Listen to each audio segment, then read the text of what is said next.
Well, hi, good morning, and thank you so much for joining me here. Today is March 24th.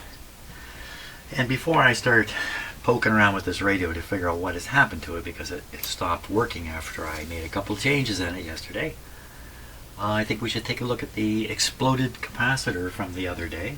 And you can see, here it is, all spread out. I was just so curious about what happened to this capacitor. In one of my past lives, I was a power company cable failure analyst. What? I worked for a fairly large power company.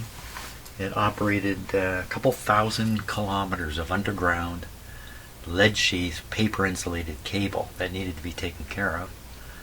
And part of that process was whenever a piece of the cable blew up, somebody had to take a look and try to see what the heck happened. That was me. I got to do that. Fantastic job. Doing this kind of stuff only with great big honking power cables. Big honking power cables. Power cables this big around. But guess what? They're insulated with paper, not unlike some of this stuff. I actually don't know if there's any paper in here. I think this is actually a thin plastic film and then tin foil or foil of some sort in here.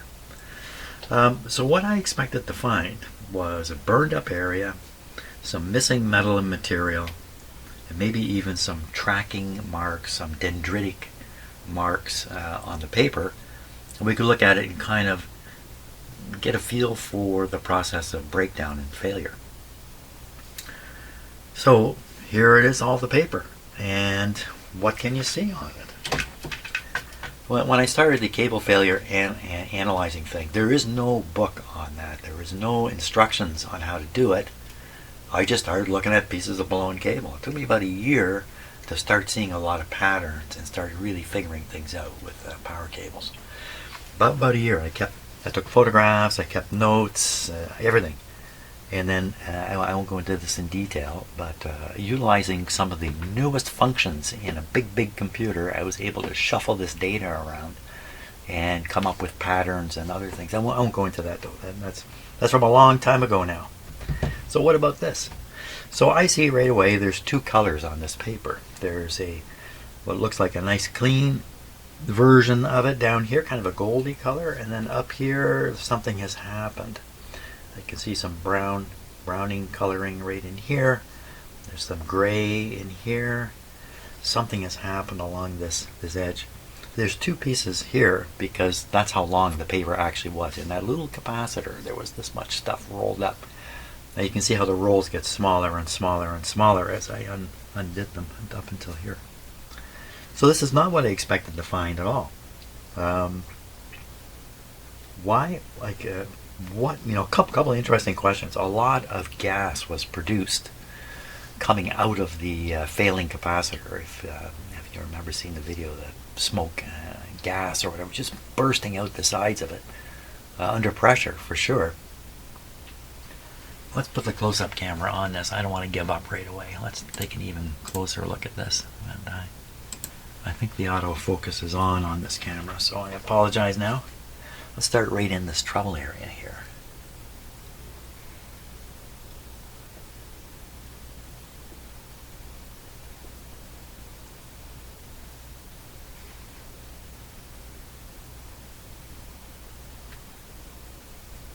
The paper's all roughed up in there, or so you can see no paper.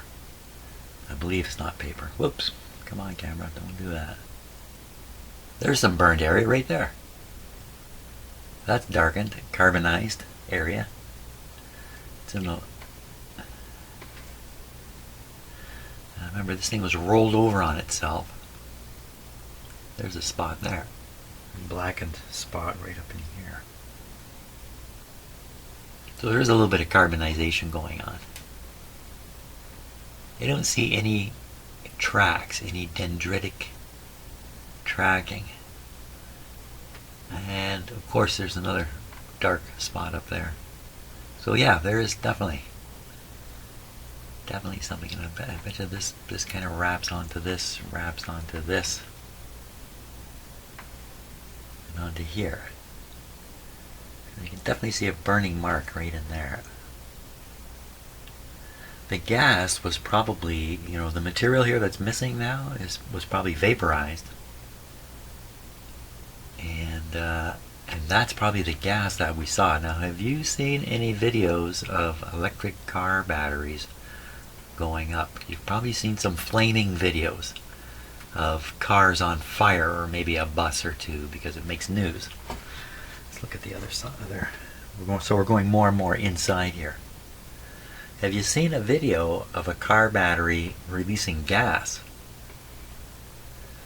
I was floored when I saw that. The battery failure doesn't necessarily produce just smoke and flames. It can produce vast amounts of gas. A misty, I believe, very toxic gas.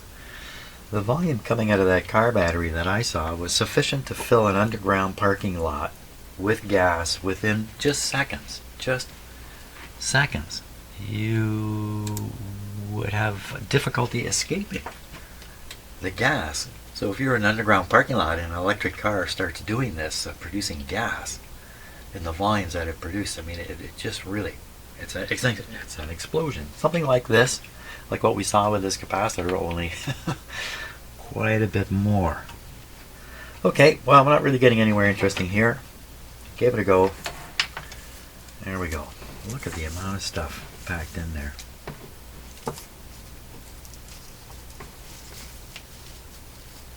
I have aluminum all over my fingers. Yeah, I'm going to have to wash up now. I'll wash up and clean up.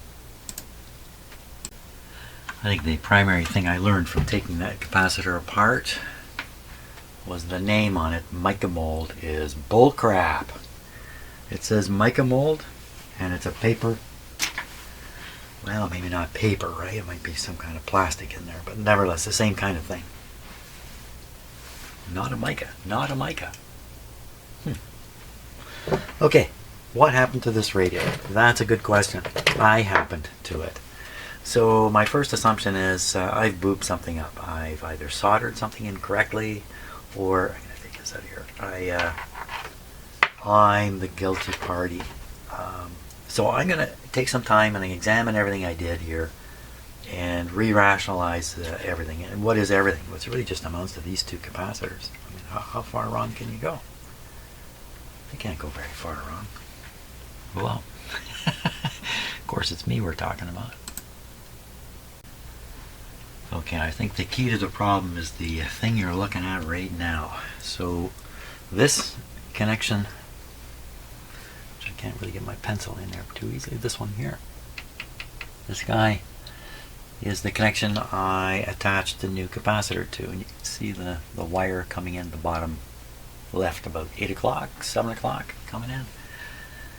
What all is there? Well, you can see a resistor to the right, soldered between a couple of terminals there somehow. And I think I've got a mistake. I've got a diagram here. I think maybe I've made a mistake on it. I'm going to show you a diagram in a minute. So you can see one resistor.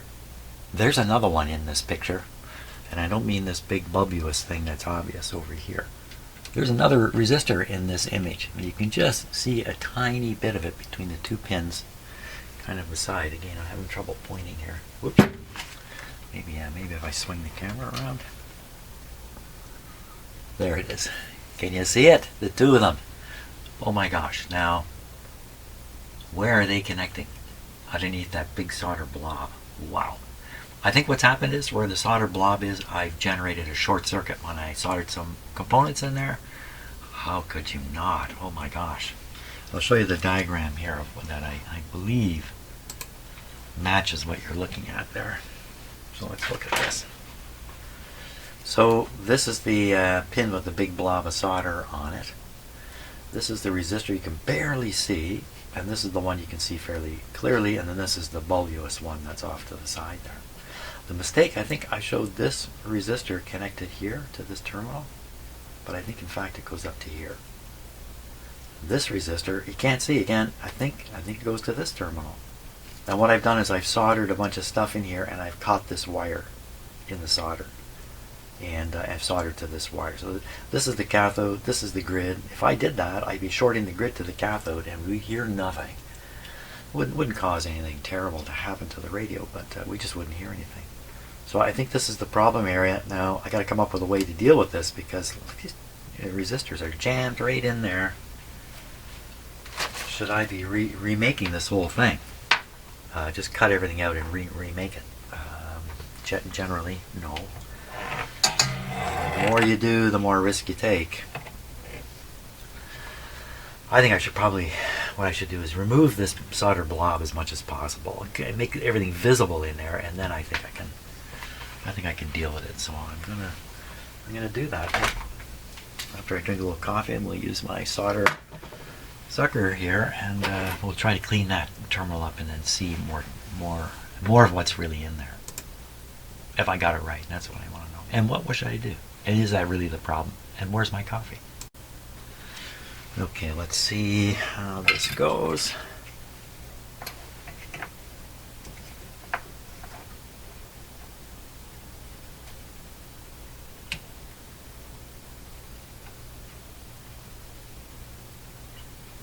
A lot of solder here.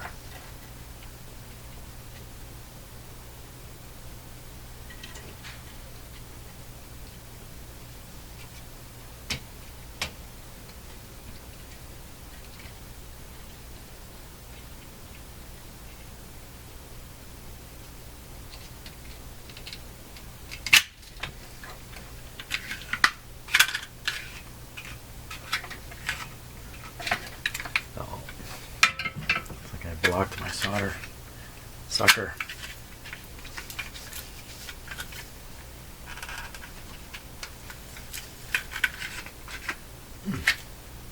Never had that happen before.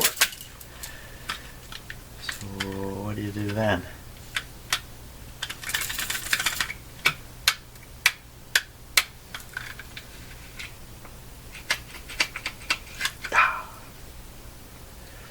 Well, okay, so that's, oh, there we go. Yeah, there we are. That's the solder that came out of it there.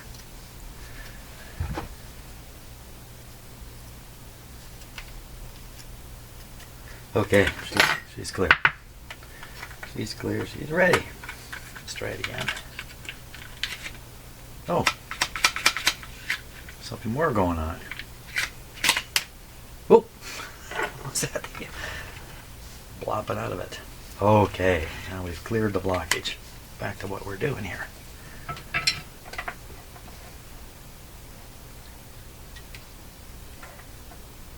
know what? I've got a wire there that's just about ready to come off from the capacitor. No, not gonna come off.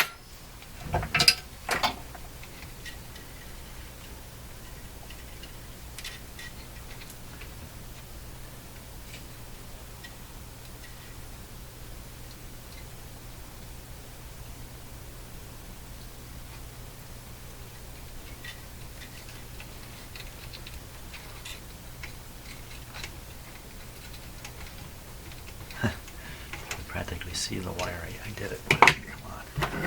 Get this out of here. There we go. So that's the wire I put on.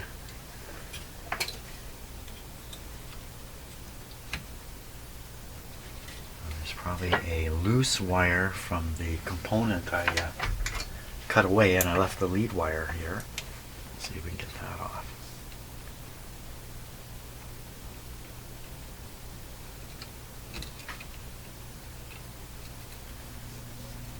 Soldering iron. This is a big lump here from its point of view. Okay, you got that off.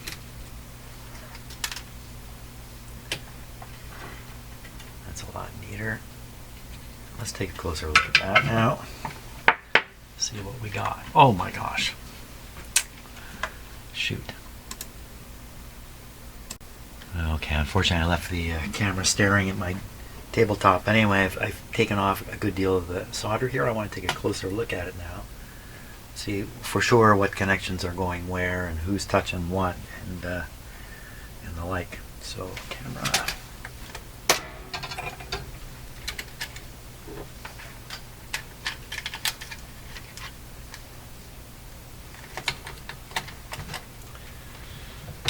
Okay, right about like that. Like I'm taking an x-ray in the dental office, eh? Don't move. And the guy runs from the room. Okay, well now we can see the other resistor, and we can see a lead. Where's that going?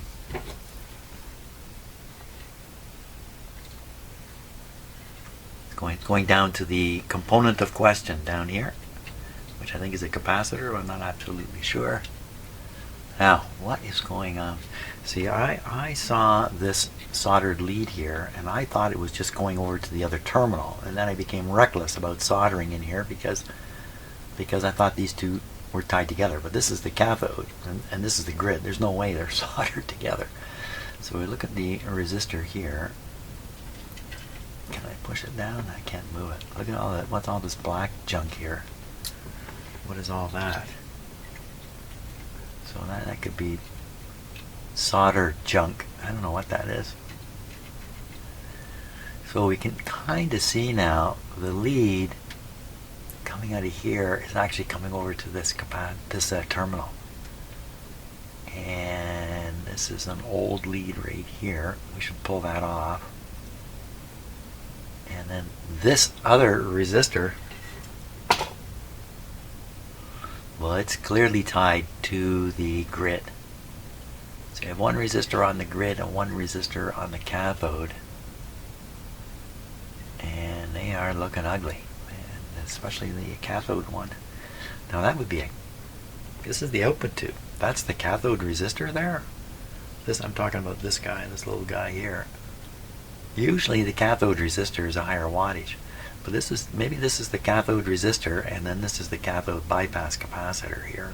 That weird component. So let me take that little tidbit of wire out of there and get you less on the terminal, and be sure that I've got the right camera shot. Yes. Okay. Get a grip on it.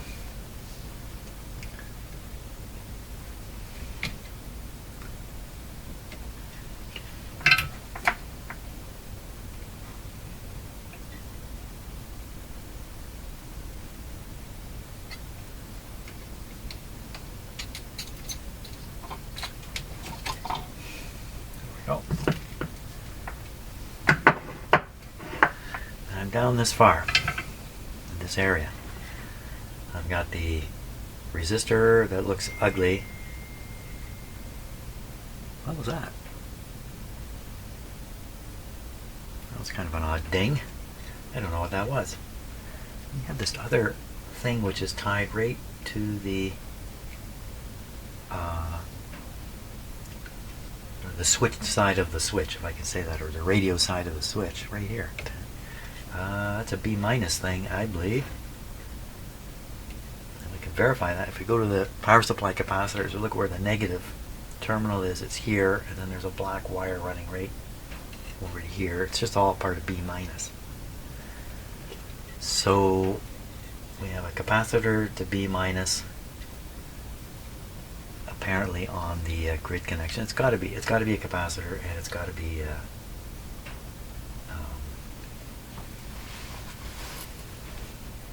the bypass capacitor. Usually it's a very large capacitor. It's a physically small resistor here. It's kind of odd. Okay. I think that ping on my phone was the grocery store saying, your groceries are ready for pickup. I have to go to the grocery store today.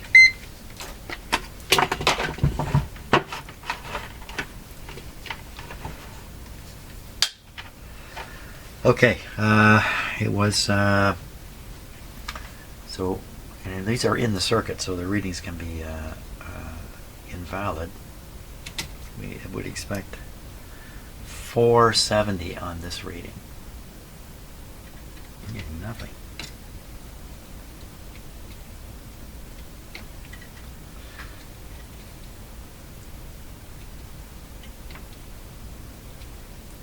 And something there for a moment. must have touched something by accident. So this is suggesting either this resistor's gone way high, put this up higher, or it's just no good. So it's 655 ohms, 655K.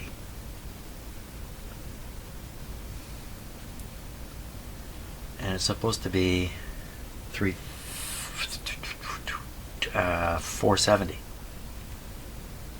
Well, it's not that far out, is it really? That's, supposed to be a little under 500. It's a little over 600. It's not, I don't think it's enough to worry too much about. Let's measure the other one now. The other one was at 330, I believe. 330 from here to here. 277. Lower than expected.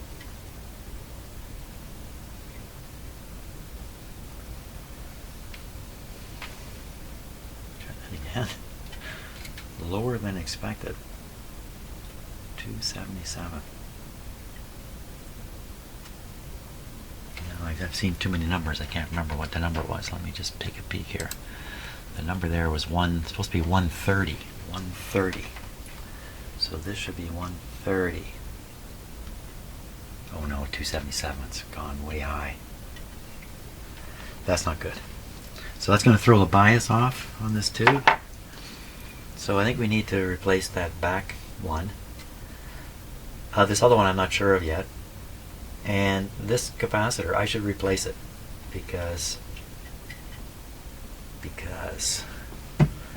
so order of operation here. I think what we'll do is we can nip out the capacitor, get out of the way, and then nip out the resistor and put a new one in here. That's the way to do it. That's the plan. Okay, we're going to nip.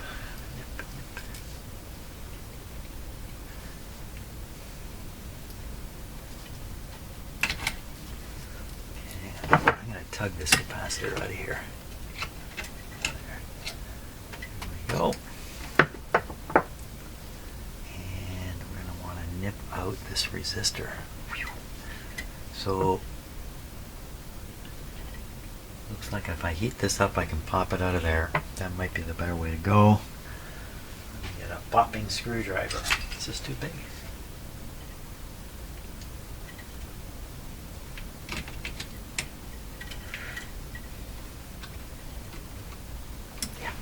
I see the way to do it.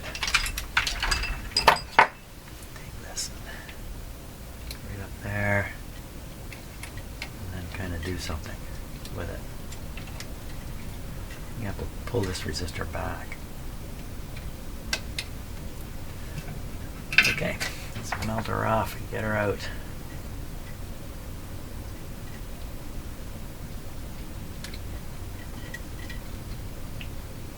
Best laid plans.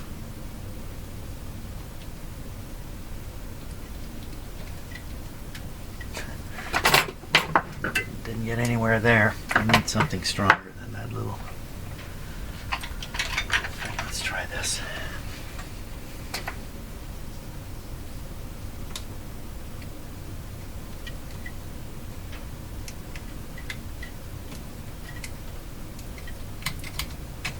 Maybe they wrapped it. Wrap the lead around the terminal. Wait a minute, I got another wire I can make out of here.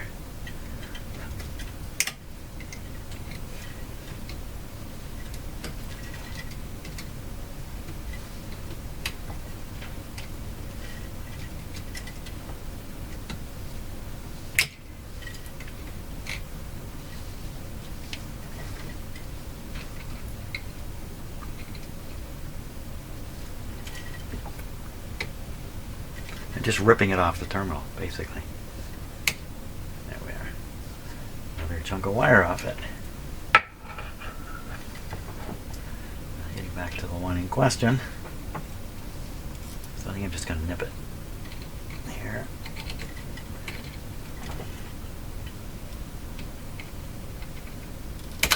Ooh.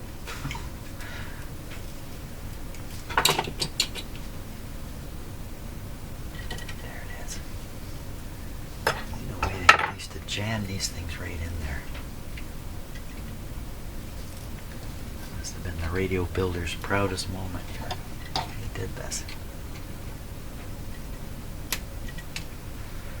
Okay, so from here up to here,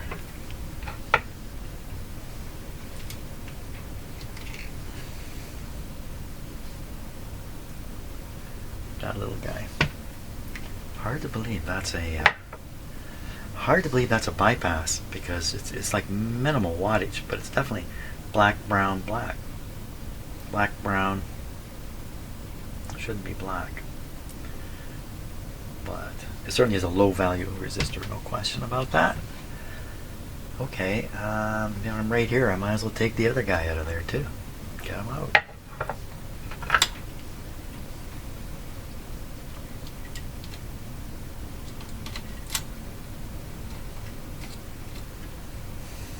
I think I just nip it off.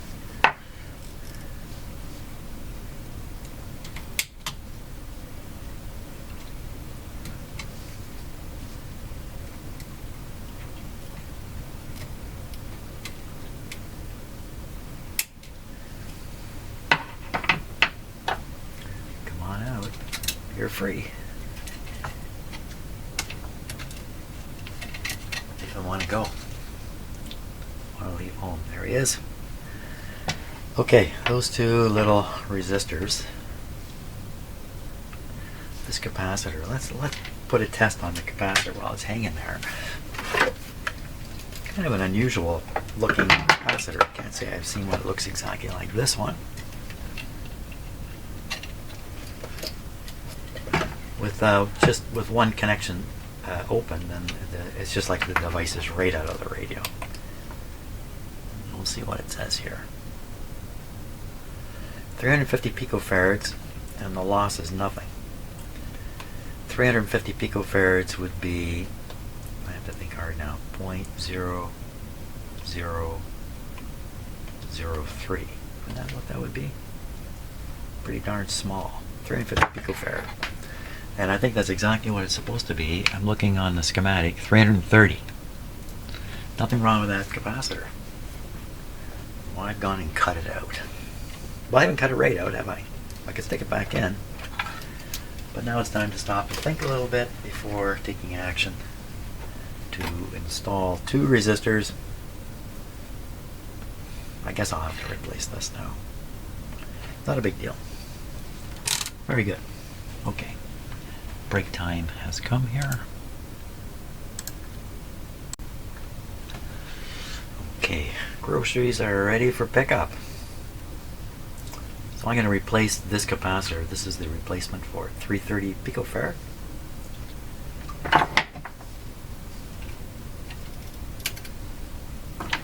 Even though it might not have been necessary, it's really difficult to make a judgment about the condition of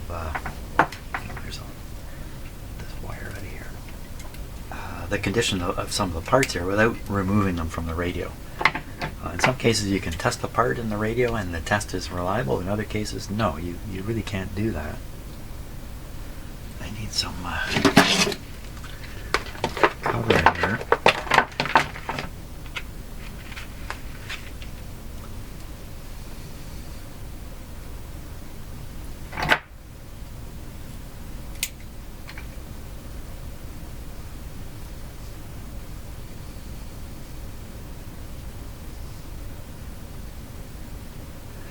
Picking the capacitor first because I think it's the kind of the lowest down component, I feel like.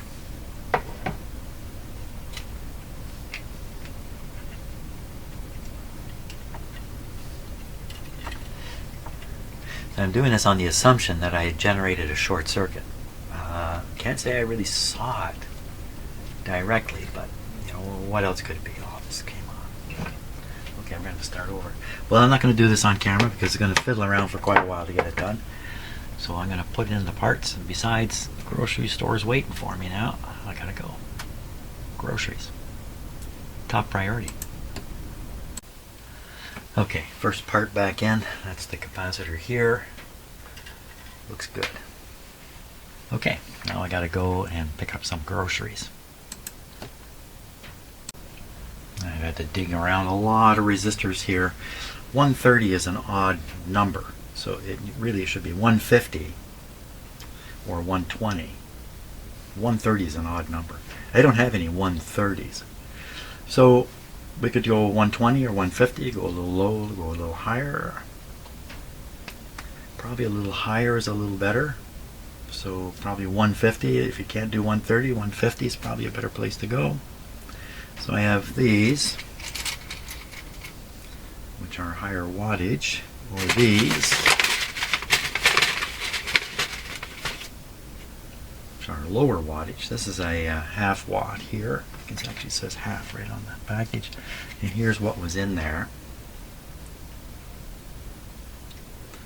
So this is a half watt. And the other alternative is a 1 watt. This is hard to install.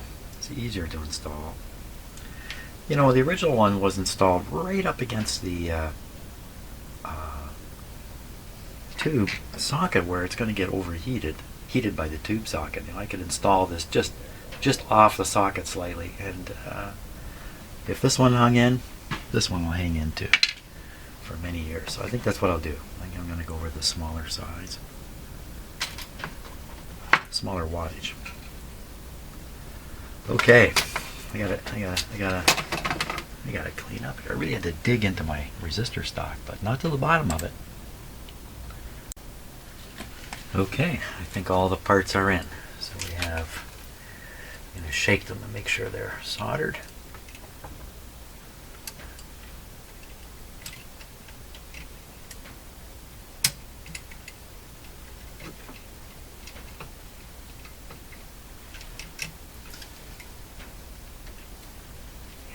There.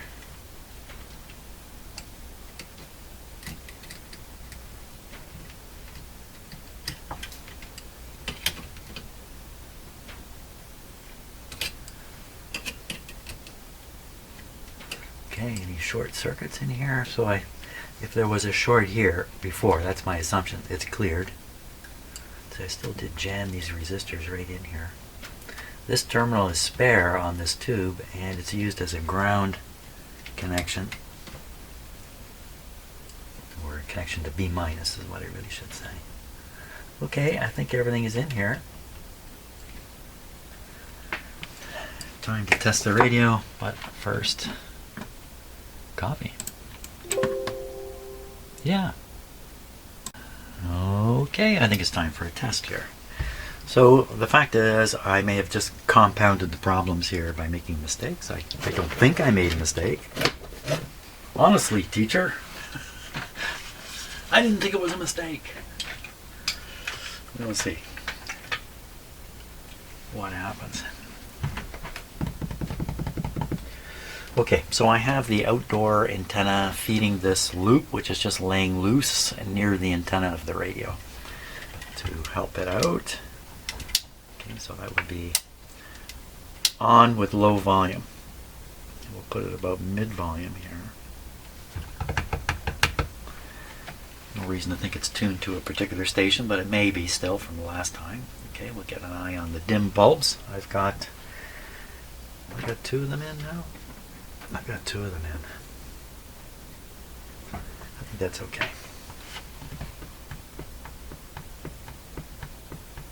A little nervous, Jim? Yep. Okay, looking at it isn't going to help anything at all. So watching the dim bulbs now, here we go. Normal behavior. Perfect. So I didn't make a short circuit in here, at least not a grand one. No smoke, no flames, no sound yet. So we're running the radio at the moment, 109 volts. Come on, baby. Hey!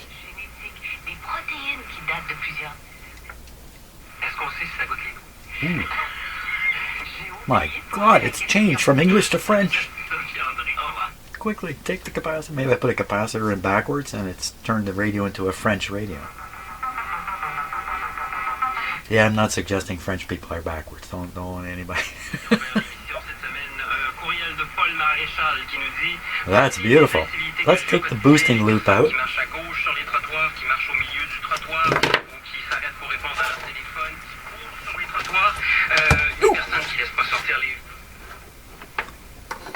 I didn't have to take it out. I could have just turned it off. Okay, now we're going to aim this antenna. Let me turn this up higher. He's there.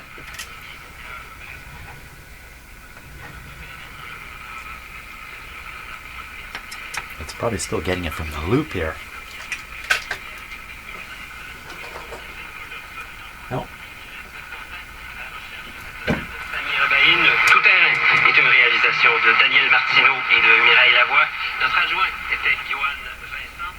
So why is it so weak on its own?